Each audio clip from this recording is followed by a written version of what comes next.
Home of Truth was established in San Juan County in 1933 by Marie Ogden, the leader of a religious sect known as the School of Truth. Ogden believed that the second coming of Christ would take place at Church Rock, a rock formation less than a mile east of the settlement, and her followers believed her. They lived a very simplistic lifestyle, one with no electricity, no plumbing, and no personal possessions.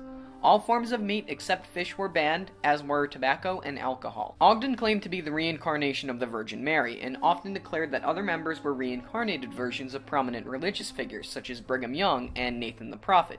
Despite these strange claims, however, hardly anybody outside of the group gave the small colony any thought. The members preferred to keep to themselves anyway, so this was not an issue.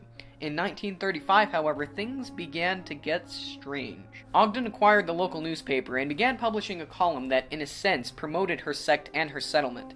On February 11, 1935, one of the sect's members, Edith Pishak, passed away from cancer.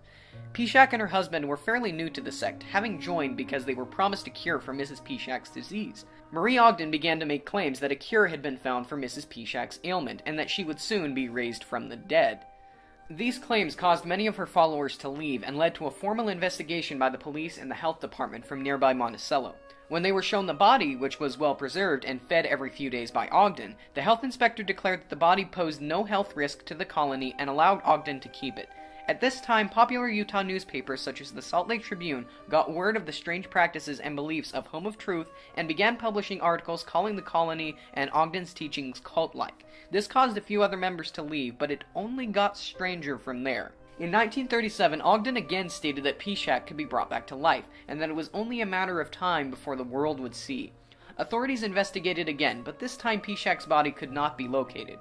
One of Ogden's former followers came to authorities and confessed to helping Ogden destroy Pishak's body soon after the initial investigation ended in 1935. Ogden was arrested and incarcerated in the San Juan County Jail. When Ogden was released from prison, she returned to Home of Truth, only to find that most of her followers had left. The town was abandoned in the 1970s, and Ogden herself was confined to a nursing home in Blanding, where she died in 1975 at the age of 90.